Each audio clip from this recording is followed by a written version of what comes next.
तो सर सबसे पहला क्वेश्चन, इंडिया में सीड राउंड का सबसे पॉपुलर इंस्ट्रूमेंट, सीड फंडिंग लेने का आइडियल स्टेज। जब सीड में फाउंडर को मैक्सिमम कितनी इक्विटी देनी चाहिए? 10 से 20% के बीच। एंजल टैक्स अभी भी है या खत्म?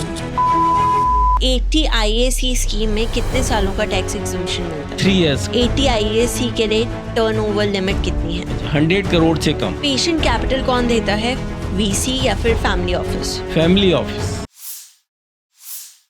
नमस्ते दोस्तों, और स्वागत है आप सभी का फाइनेंस की बात फाइनेंस सेवा के साथ के एक और शानदार और नॉलेज पैक्ड एपिसोड में।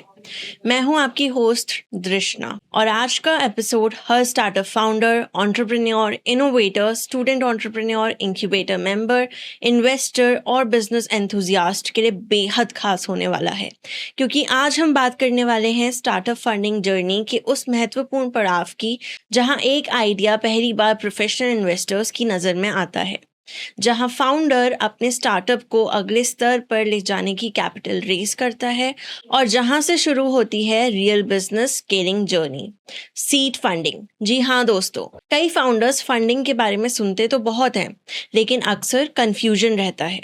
सीड फंडिंग आखिर होती क्या है, कब रेस करनी चाहिए, फंडिंग कहाँ से आती है, वैल्यूएशन कैसे तय होती है, फाउंडर को कितनी इक्विटी देनी पड़ती है, और सबसे इम्पोर्टेंट, क्या आज भी स्टार्टअप फंडिंग पर एंजल टैक्स का डर है? दोस्तों, भारत आज दुनिया के सबसे तेजी से बढ़ते स्टार्टअप इकोसिस्टम्स में से एक है। हर दिन नए स्टार्टअप्स लॉन्च हो रहे हैं, नई टेक्नोलॉजीज बन रही हैं, नई प्रॉब्लम्स सॉल्व की जा रही हैं, और नए एंटरप्रेन्योर्स अपने आइडियाज को स्केलेबल बिजनेसेस में बदल रहे हैं।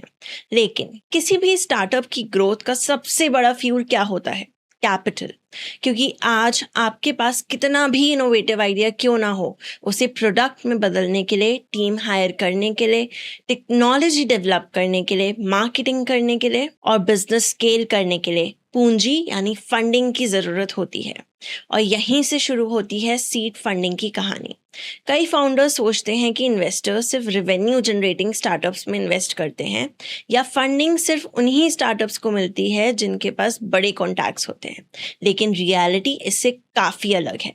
आज इन्वेस्टर्स ऐसे फाउंडर्स की तलाश में हैं जो बड़ी प्रॉब्लम सॉल्व कर रहे हों, जिनके पास स्केलेबल बिजनेस मॉडल हो और जिनमें एग्जीक्यूशन कैपेबिलिटी हो। लेकिन सवाल ये है, सीड फंडिंग आखिर होती क्या है? स्टार्टअप के किस स्टेज पर सीड राउंड रेज किया जाता है? फंडिंग किन इन्वेस्टर से मिल सकती है?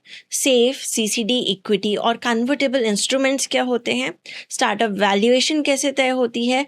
फाउंडर डाइल्यूशन को कैसे मैनेज किया जाए? एंजल टैक्स में क्या बदलाव हुए हैं? इन्वेस्टर पिच डेक कितना महत्वपूर्ण है? फंड रेजिंग की तैयारी कैसे की जाए? इन सभी इम्पोर्टेंट सवालों पर आज हम विस्तार में चर्चा करेंगे, और इस विषय को समझने के लिए हमारे साथ जुड़े हैं देश के जाने माने financial adviser, startup funding expert और फाइनेंस सेवा के फाउंडर CA विकास जैन जी, जो पिछले 25 वर्षों से एंटरप्रेन्योर्स, स्टार्टअप्स, MSMEs और ग्रोइंग बिजनेसेस को funding, debt syndication, equity raise और स्ट्रैटेजिक फाइनेंशियल एडवाइजरी प्रदान कर रहे हैं। लेकिन दोस्तों, आगे बढ़ने से पहले एक छोटा सा इंपॉर्टेंट अनाउंसमेंट। अगर आपको चाहिए project finance, working capital, BGLC, supply chain finance, vendor finance, dealer finance, MSME loan, NBFC funding, venture debt, export import finance, bill discounting, credit report, CMA data, project report, pitch deck, finance tools या फिर courses, तो visit कीजिए financesaver.com, जहां CA Vikas Jain और उनकी expert team startups, entrepreneurs, MSMEs और growing businesses को provide करती है end to end funding solutions और स्ट्रेटेजिक फाइनेंशियल एडवाइजरी। और दोस्तों, फाइनेंस सेवा प्लेटफॉर्म के साथ जुड़े हैं 1300 प्लस इंक्यूबेटर्स और 1600 प्लस ऑल्टरनेटिव इन्वेस्टमेंट फंड्स, साथ ही अनेक venture capital funds, angel investors, family offices, banks और NBFCs, जिससे फाउंडर्स को फंडिंग और ग्रोथ अपॉर्चुनिटी तक पहुंचने में मदद मिलती है। कॉल और व्हाट्सएप ऑन 9863020202। और दोस्तों, अगर आप चाहते हैं कि startup funding, investment, business growth और एंटरप्रेन्योरशिप से जुड़ी प्रैक्टिकल नॉलेज आप तक रेगुलरली पहुंचती रहे तो वीडियो को लाइक कर दीजिए, चैनल को सब्सक्राइब कर लीजिए और इस एपिसोड को अपने एंटरप्रेन्योर दोस्तों, स्टार्टअप फाउंडर्स और बिजनेस कम्युनिटी के साथ ज़रूर शेयर कीजिए। कमेंट में लिखिए सीड फंडिंग, क्योंकि हमारा मिशन है 10 मिलियन प्लस एंटरप्रेन्योर्स तक स्मार्ट फाइनेंस नॉलेज पहुंचाना। तो चलिए शुरू करते हैं आज का शानदार एपिसोड और स्वागत करते हैं हमारे special guest CA Vikas Jain ji का। Welcome Vikas ji, how are you doing? Fine Krishna, fine listeners. तो सर आज हम एक और नए टॉपिक के साथ आए हैं विच इज सीड फंडिंग। बहुत ही जी। इंपॉर्टेंट एस्पेक्ट है for entrepreneurs, for startups, for business owners. Yeah. तो आज हम इसी के बारे में बात करने वाले हैं कि सीड फंडिंग कब लेनी चाहिए, कैसे मिलती है, क्या क्या ऑप्शंस अवेलेबल होते हैं, क्या ऐसे मेजर्स लेने चाहिए जिससे जो फाउंडर है उनकी जो इक्विटी है वो डाइल्यूट ना हो। तो ये सब आज हम कवर करेंगे इस पॉडकास्ट में। तो स्टार्ट करें आज का पॉडकास्ट सर। श्योर। तो सर मेरा सबसे पहला क्वेश्चन आपसे ये है कि सीड फंडिंग क्या होती है, थोड़े इजी वर्ड्स में हमारी ऑडियंस को समझाइए प्लीज। देख ली, जो सीड फंडिंग का मतलब ये हुआ कि जो कैपिटल किसी भी बिजनेस को आइडिया से बिजनेस तक ले जाए और उसके लिए जो पैसा दिया जाता है इन्वेस्टर के द्वारा, तो उसको सीड फंडिंग कहते हैं। एक तरह से आप कह सकते हैं कि सबसे पहले तो बूट स्ट्रैपिंग आती है, जिसमें कि जो भी प्रमोटर्स होते हैं, जो भी स्टार्टअप फाउंडर्स होते हैं, वो अपना खुद का पैसा लगाते हैं। नेक्स्ट स्टेप आता है कि वो अपने फैमिली फ्रेंड से पैसा अरेंज करते हैं। नेक्स्ट उसके बाद स्टेप आता है प्री सीड, मतलब जो जिसमें 50 लाख से 1-1.5-2 करोड़ तक का फंड होता है, उसके जो कि एंजल इन्वेस्टर से भी लिया जा सकता है, मतलब इस तरह से लिए।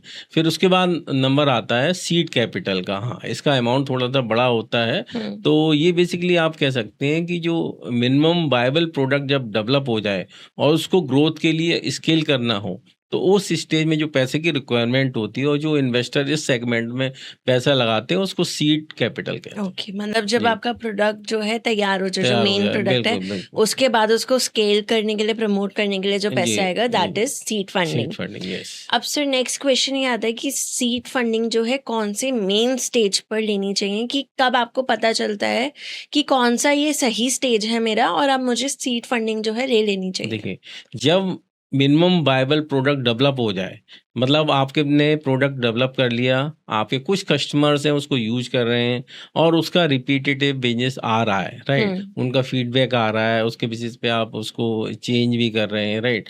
तो ये स्टेज होती है कि अब आपको बिल्कुल मॉडल आपका सेट है, बस आपको अगर पैसा मिल जाए तो आप इसको फर्दर स्केल कर सकते हो, राइट। ये हो सकता है एक सिटी में अभी आप काम कर रहे हैं, उसमें एक अच्छा आपका नेटवर्क हो गया है, लोगों की एक्सेप्टेबिलिटी प्रोडक्ट को लेके आ रही है, राइट, और रिपीटेटिव ऑर्डर आ रहे हैं। अब उसके बाद आप मान ली मल्टी सिटीज में जाना चाहते हैं, तो ऑब्वियसली उसके लिए आपको पैसा चाहिए होगा, भाई लॉजिस्टिक के लिए, स्टाफ के लिए, ऑफिस सेटअप के लिए। तो उस सब के लिए जब पैसे की जो रिक्वायरमेंट होती है, और उस समय जो है सीड कैपिटल के लिए फाउंडर्स को अप्लाई करना चाहिए। ओके, मतलब जैसे अगर हम बोलें कोई रेस्टोरेंट ओनर है जी और उनका जैसे दिल्ली में है कोई जी रेस्टोरेंट, जी, बहुत बिल्कुल अच्छा चल रहा है, अब उन्हें बिल्कुल, स्केल करना है, उनको गुड़गांव में खोलना है, राइट। तो अगर उनको फंडिंग की नीड है तो वो इस स्टेज पे इस सीड स्टेज फंड। पे अप्लाई कर सकते हैं। मल्टीपल सिटीज में अगर उनको जाना है, उनके हम्म पास रिक्वायरमेंट है, हर उसमें 50 लाख लगना है एक रेस्टोरेंट में, और वो कह रहे हैं कि 10 रेस्टोरेंट हम खोलना चाहते हैं, तो वो एक तरह से 5 करोड़ के आसपास की उनकी रिक्वायरमेंट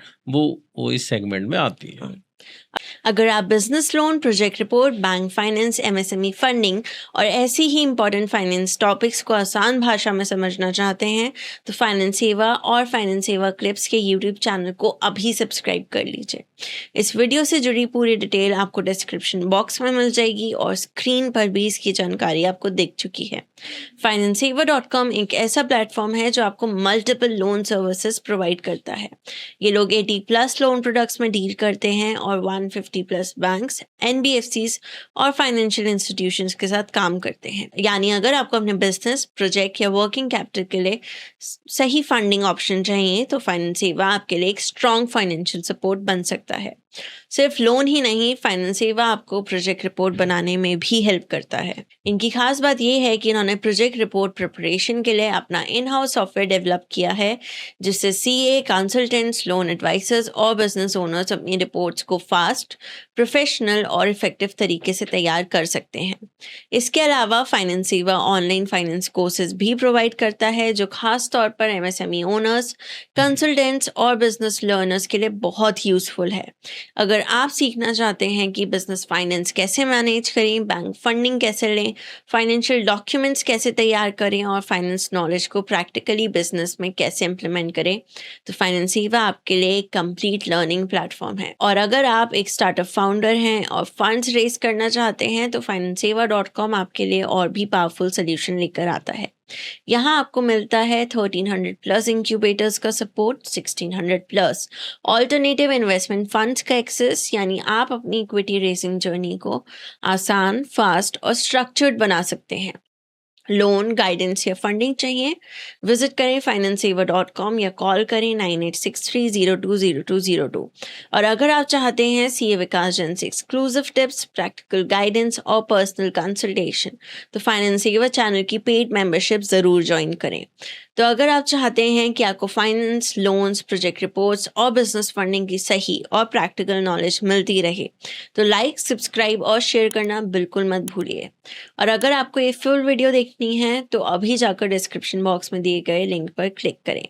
धन्यवाद। फाइनेंस की टेंशन को बोलो बाय बाय। आज ही जुड़ो financeva.com के साथ।